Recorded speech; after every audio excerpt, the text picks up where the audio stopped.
Vidyasri Subramaniam thought for the day. ஒருத்தர் வந்து கேட்டாரா, ஒரு நல்ல ஃப்ரெண்டுனா யார் அப்படின்னு கேட்டிருக்காங்க.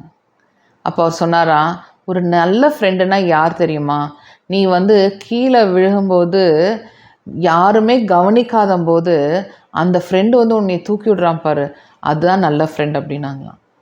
ஃப்ரெண்ட்ஸ், நம்ம வந்து 1008 ஃப்ரெண்ட்ஸ் இருக்கலாம். ஆனால் நமக்கு ஒரு பிரச்சனை, நமக்கு ஒரு கஷ்டம் அப்படிங்கும் போது யார் நிற்கிறாங்களோ அவங்க தான் உண்மையான ஃப்ரெண்ட்ஸ். ஃப்ரெண்ட்ஸ்னால் டெய்லி ஃபோனில் பேசிக்கிட்டோ, டெய்லி வந்து நம்ம இந்த கதையை சொல்லணும் அந்த கதையை சொல்லணும்னு அவசியம் இல்லை. என்னைக்காவது ஒரு நாள் பேசினாலுமே எங்கே விட்டோமோ அங்கே கன்டினியூ பண்ணலாம். நான் வந்து என்னோடய ஃப்ரெண்ட்ஸோட பார்த்திங்கன்னா டெய்லியெல்லாம் பேசவே மாட்டோம், சடங்கு மாதக்கணக்காக கூட பேச மாட்டோம். ஆனால் நாங்கள் வந்து மீட் பண்ணும்போது, நீ ஏன் எனக்கு ஃபோன் பண்ணல, நான் ஏன் உனக்கு ஃபோன் பண்ணல, நீ இப்படி பண்ணியிருக்கலாம் அப்படிலாம் நாங்கள் எதுவுமே பேசவே மாட்டோம். நாங்கள் எங்கே விட்டோமோ அங்கேருந்து கனெக்ட் பண்ணிப்போம். ஸோ இந்த ஃப்ரெண்ட்ஷிப் வந்து ரொம்ப ரொம்ப பியூட்டிஃபுல்லான விஷயம். எல்லாருக்குமே ஃப்ரெண்ட்ஸ் ரொம்ப முக்கியம், எல்லாமே வேணும்.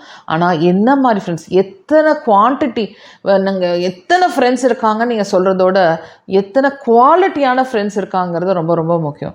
ஸோ லைஃப்பில் குவான்டிட்டி ஃப்ரெண்ட்ஸ் முக்கியம் இல்லை, குவாலிட்டி ஃப்ரெண்ட்ஸ் தான் முக்கியம். ஸோ உங்களை சுற்றி நீங்கள் வந்து குவாலிட்டியான ஃப்ரெண்ட்ஸ் வச்சுருக்கீங்களான்னு பாருங்கள்.